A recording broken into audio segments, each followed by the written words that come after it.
nuestra propia constitución y nuestras propias leyes, se vuelven todo un sistema donde hablamos del derecho internacional de los derechos humanos. Es decir, México ya no solamente pertenece a sus propias normas, sino también a todo este entramado de posibilidades. Por eso México puede presentar casos en materia individual al sistema interamericano o presentar casos al sistema universal. ¿El sistema interamericano le suena el caso Campo Algodonero? Chicas, tienen que leerlo.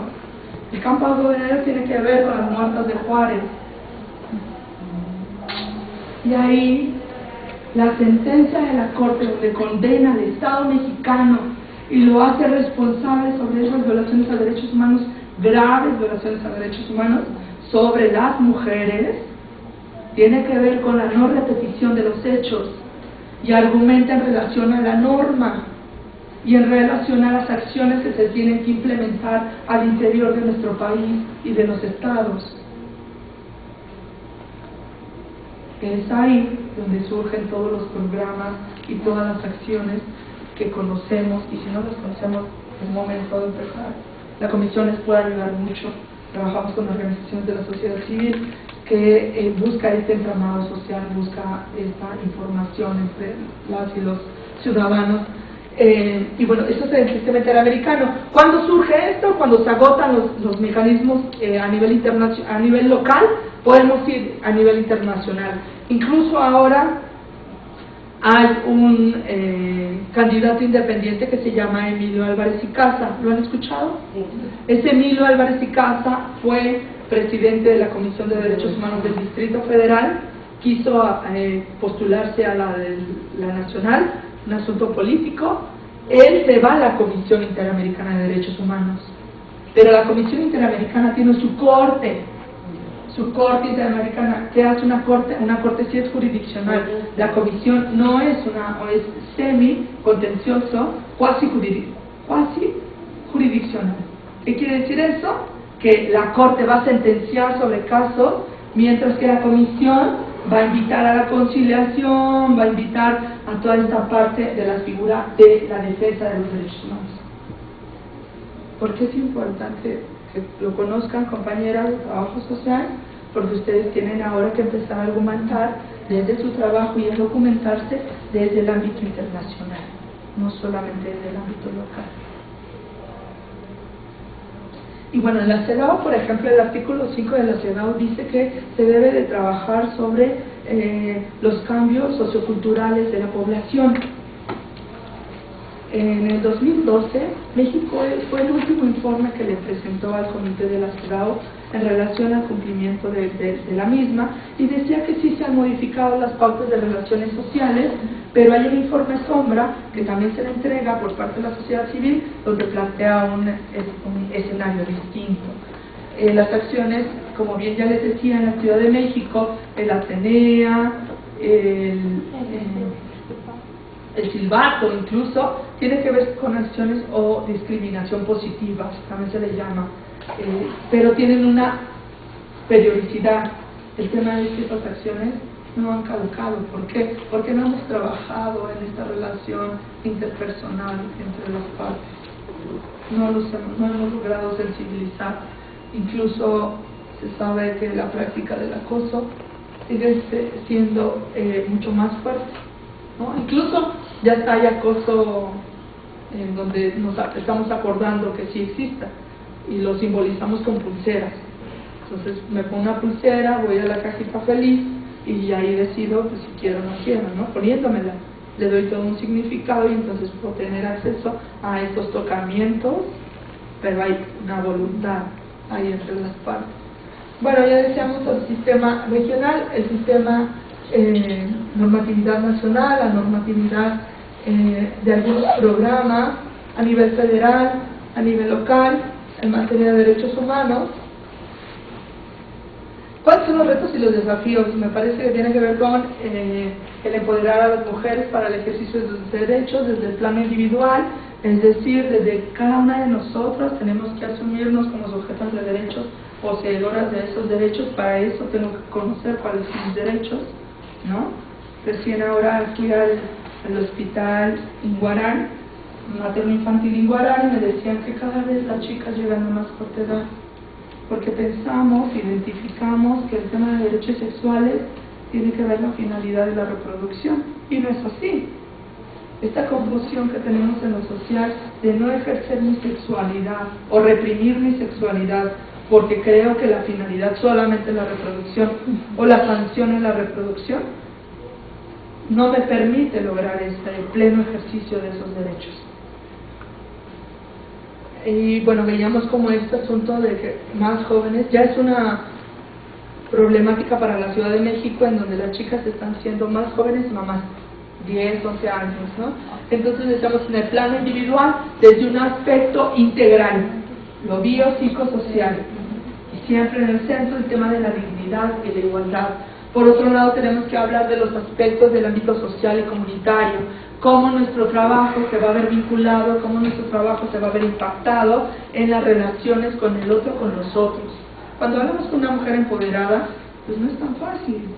No es tan fácil que la golpeen, no es tan fácil que se permita ceder el poder que tiene, ¿no? Michel Foucault lo decía, el poder lo tenemos todas las personas, el tema es cómo lo ejercemos. El otro tiene que ver a nivel cultural e ideológico, o sea, no es una batalla en esta visión del feminismo en donde se pensaba que las mujeres necesitaban estar empoderadas frente a un modelo patriarcal, y decimos no, porque si tú haces esto, en realidad estás en contra de otro modelo distinto y te tienes que masculinizar de cierta forma, tienes que demostrar esas acciones de machismo, esas acciones donde soy fuerte, ¿no? Todavía en el ámbito político se ve mucho eso, ¿no? Si alguien quiere generar o estar frente a un puesto político, empieza con un traje sastre, cabello corto, cabello oscuro, ser poco atractiva. Por ejemplo, Xochitl Gálvez y esta Beatriz Paredes me parece que son las únicas mujeres que llevan huipiles, pero las otras personas no. Y las decisiones tienen que ser fuertes, y aunque hemos logrado la paridad de género en las distintas cámaras, eso no significa que la perspectiva de género esté ahí, ¿eh? No significa que si hay un grupo de mujeres se vea representada la perspectiva de género. No te garantiza que exista. A veces hay hombres mucho más sensibles frente al tema de género, de igualdad de género, que las mismas mujeres. Y lo otro que tiene que ver con el ámbito económico, esta paridad del pago y salario. Siempre identifican esto en sus clases, lo vieron, con las mujeres a qué áreas o a qué aspectos fueron fuertemente vinculadas al tema de educación, de salud y cuidado. Entonces tenemos a la primera dama, que es la esposa del presidente, que se encarga de ¿qué? Del DIF, pero en este caso, como es actriz y no sabe, la ayuda, ¿no? Entonces tiene que ver con esto. Pero ojo, identifiquen incluso estructuralmente cómo está compuesto. ¿Quién está al frente de la educación? Raramente en puestos de jerarquía están mujeres, pero en la práctica, ¿por qué no hay profesores en preescolar hombres? Porque no se le atribuye al hombre el cuidado que la mujer la ternura la tiene como femenina, la tiene, ¿no? Así es, tiene que ver con esta serie de roles. Y el cuidado, todo el tema de salud, ¿sí? Todo ahí están inmersas las mujeres. Cuando las mujeres quisieron cambiar en esta universidad a las ingenierías, usar pantalón, eso era incluso aberrante, ¿no? Este cambio de paradigma ha sido una construcción permanente, constante, de la lucha de sus propias madres. Este reconocimiento de soy Verónica Martínez de Hernández, hasta eso tuvo que ser una lucha importante. Por ejemplo, sus madres cuando decidieron, ya no quiero más hijos, sí, pero le tengo que preguntar a su esposo. Eso es de lo que tenemos que hablar, eso es lo que está pasando. Porque los hombres, por ejemplo, en el tema de violencia hacia ellos, están muriendo de enfermedades de accidentes, alcoholismo y problemas cardíacos.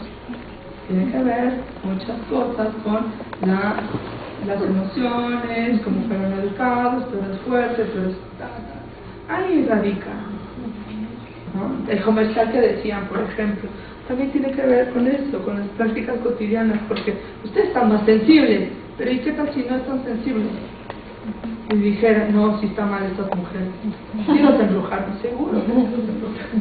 Y vamos a ver que esta paridad en lo económico, vamos a tener mucho más participación. Y pues gracias en esta, porque ya ni vimos el video. A su trabajo, a su investigación. Me parece que hay miembros de la organización de la que trabajan con estos temas y alumnos. Sí. El proceso ya se grabó. Bueno, ahí hay como muchos temas para que hagan su tesis y su investigación y la fortalezcan. ¿Sí? Algún planteamiento, alguna formulación de alguna pregunta, alguna duda. Hice muchas cosas que me parece que se tienen que profundizar todavía más. Hice como un gran resumen para que ustedes pudieran tener esta información. Y bueno, la voz tampoco me ayuda, ¿verdad?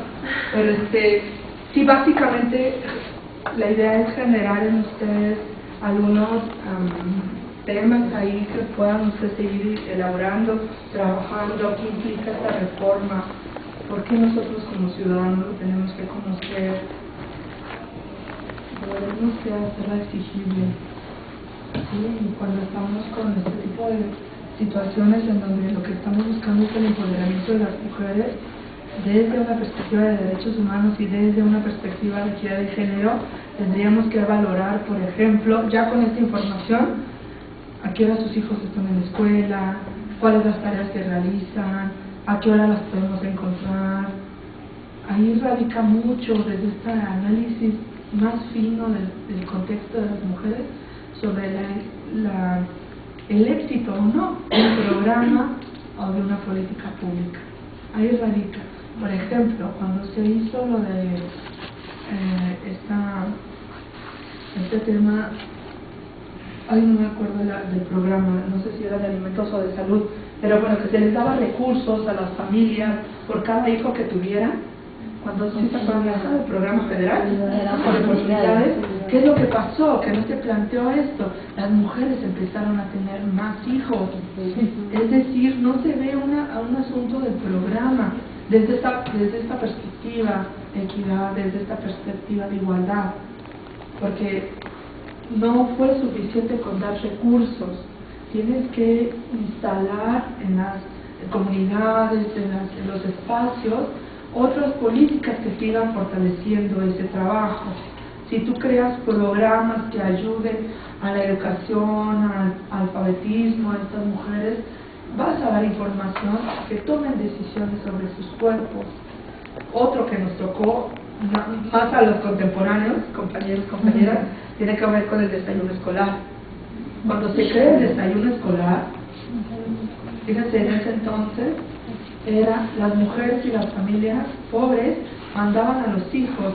¿Qué es lo que pasó en el nivel de desnutrición? Aumentó. ¿Por qué? Porque si soy pobre y tengo más hijos que les tengo que dar de comer, ¿a quién mando a la escuela? O sea, que le van a dar de desayunar. Pero ¿cuál es nuestro desayuno? Nuestro cuartito de leche, nuestras galletas y nuestra semilla. Eso no es un desayuno. Entonces fue un mal enfoque también ahí que se le dio a la política. Y también creo que hay como una crítica fuerte que se les dice a las chicas adolescentes ahora de, pero ¿cómo tienen tanta información y cómo es que salen embarazadas? No es suficiente con tener información, es cómo esa información es transmitida y cómo esa información la persona se apropia de eso. Claro. O sea, no es suficiente con repartir condones, a veces ni lo saben usar, ¿no? A veces puede más el mito de, es que con eso no siento. Entonces, y el embarazo es lo que se ve, pero también lo que no se dice, cuando estuvimos con la Secretaría de Salud de la Ciudad de México, decía que el tema del VIH está cada vez, la tasa de infección que existe es mucho más alta, enfermedades de gonorrea, sífilis, que había bajado, actualmente se está propagando, de hepatitis. Es interesante cómo ahora incluso están mutando. O sea, no solamente es VIH una categoría, sino hay diversas categorías por esa mutación que se ha generado, donde los medicamentos que se requieren ya no son suficientes. ¿no? A ese contexto hay que identificarlo nosotros, y creo que son muchos elementos el video. Yo me quedaría con esto. Yo les agradezco haberme escuchado lo poco que lo he escuchado. Y bueno, aquí se queda el material, es suyo. Gracias. Muchas gracias. Listo. ¿Quién Agradecemos a la licenciada Verónica Martínez de Toledo por su intervención en esta ponencia sobre derechos humanos de las mujeres. No sé si alguien tiene alguna pregunta. Bueno, más que una pregunta es un comentario, en el sentido de ciertas temáticas que no solo se manejaron en el video, sino en la ponencia en general.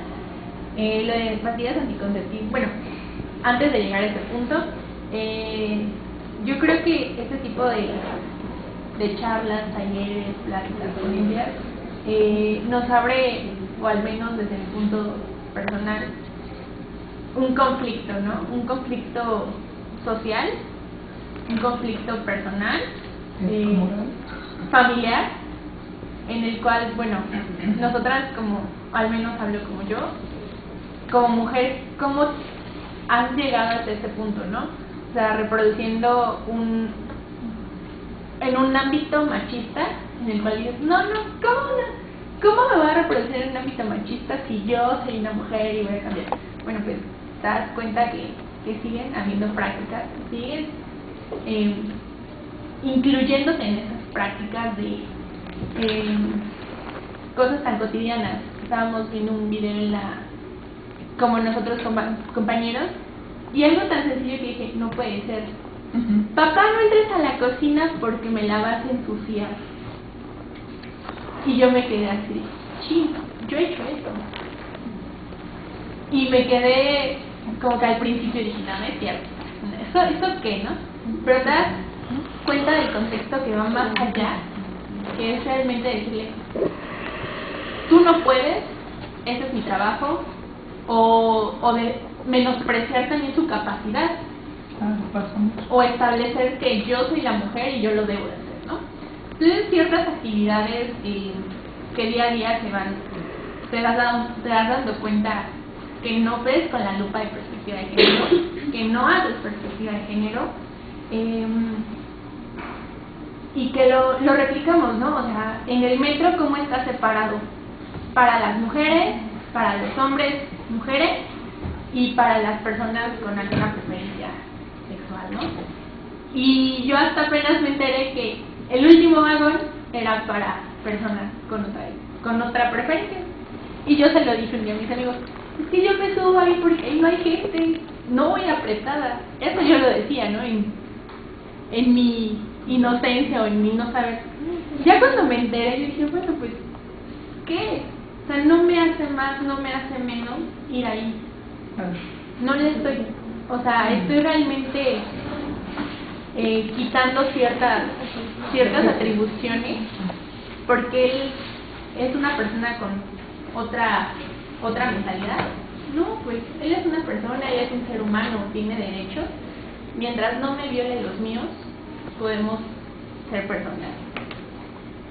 Otro aspecto que comentaban era lo de la pastilla anticonceptiva. Yo tengo todavía conocidas que dicen, ¿para qué estudiar si me van a mantener? Y o sea, como mujeres nos puede causar cierta inconformidad, problemática, pero es cierto, en verdad todavía no estamos asumiendo ese papel como mujeres.